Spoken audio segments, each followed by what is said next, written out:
Sweatherland's caught another one takes his place. Hey, Harold, have you read this? Harold? Harold?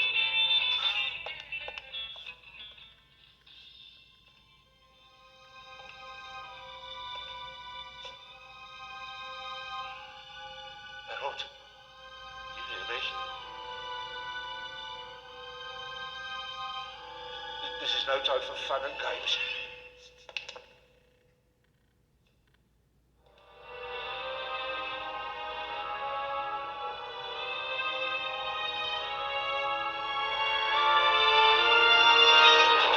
Shh! Calm down. I'm a copper. We're on the same side. A copper? What are you doing here? And where's Harold? Harold? Well, there's another guard back there unconscious. That's probably him.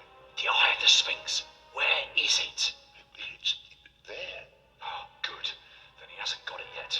You mean the Raven's heir? Shh! Turn it off. He's gonna steal the eye. But how do you know? Doesn't matter. All that matters is that we catch him. Do you understand? Yeah, but Do you understand? You and me, mate, will be heroes. All right, now, we just have to... what? Halt! Stop! You're under arrest!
I don't have time to play.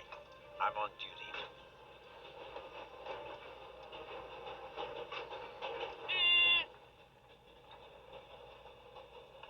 You're funny, but you don't look like a real cop. You don't even have a revolver. Why do you need the gun? It's the Raven. He was gunned down, so now I need a pistol. Dead birds don't need guns. Nor do live ones. You don't know who the Raven is, do you? He's the greatest burglar ever. He stole paintings from the Louvre. And those priceless eggs with gold and diamonds and stuff. And Bobby Dobbs says he replaced the crown jewels with rhinestones. I know who the Raven was. Although I don't quite buy that bit about the crown jewels. What's your name, boy? My name is Matthew Miller, And where are you from, Matthew Miller?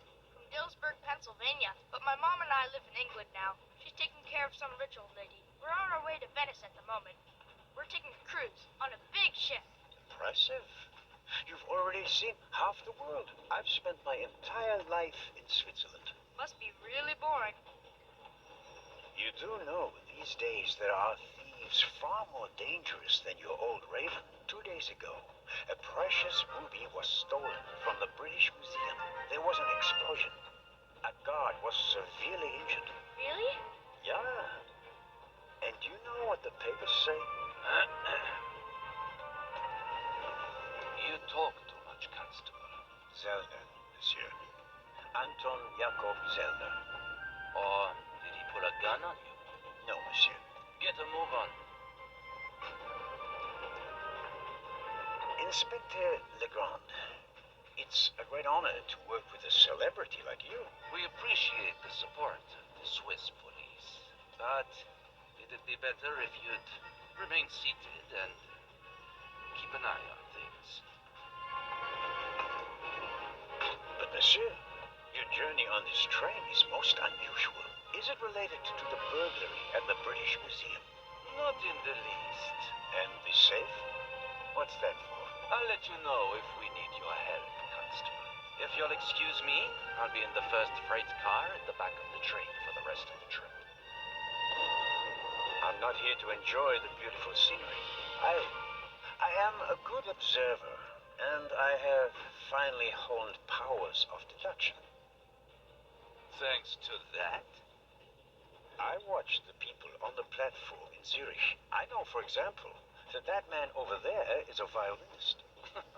That would be more impressive if there weren't a violin case next to him. And I believe that the gentleman in the next carriage is a German doctor on his way to Italy to take up a new position.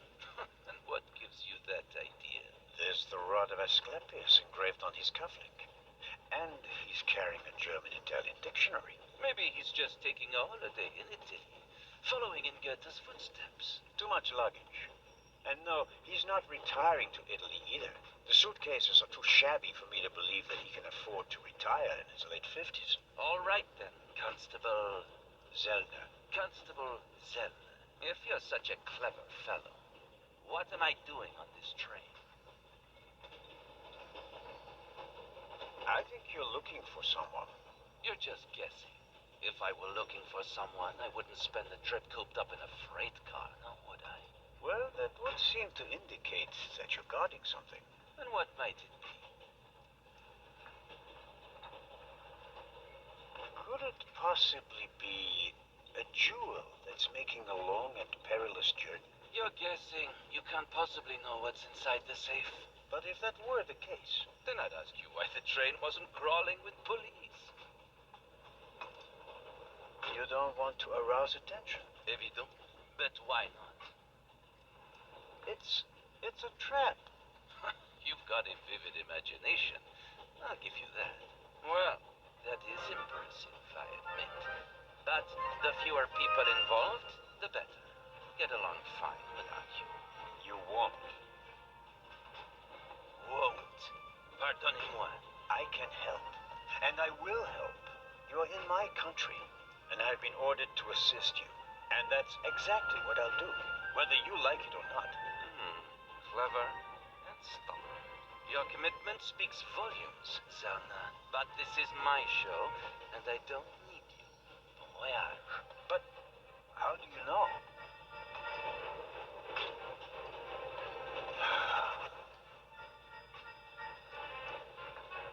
Oh, hello. You cheated. I did what?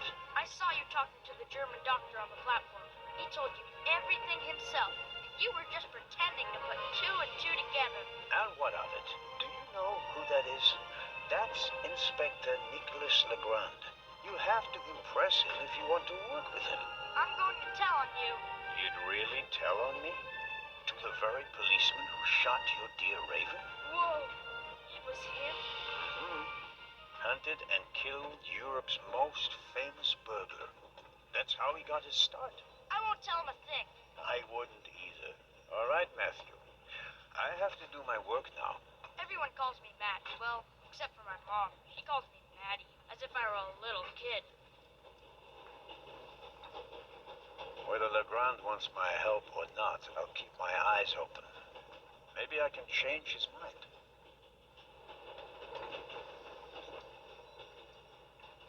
This morning I thought I wouldn't be hungry because of all the excitement. Thankfully, I bought a sandwich with me anyway.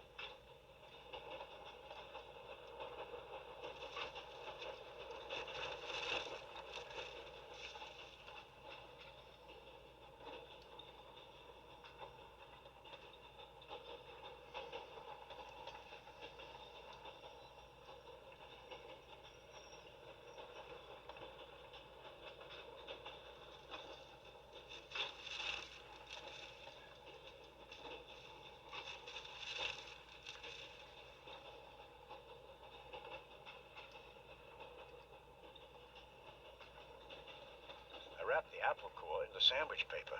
That way I can carry it without making a mess of my trouser pocket. Still, I prefer not to have to carry them all day.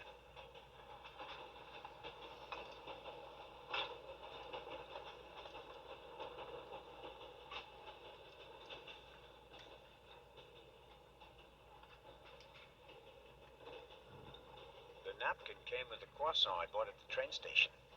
A guilty pleasure. I don't need that either.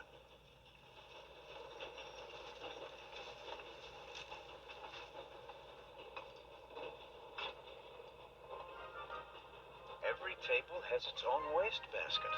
Practical. No need to ever leave your seat. Every table has its own...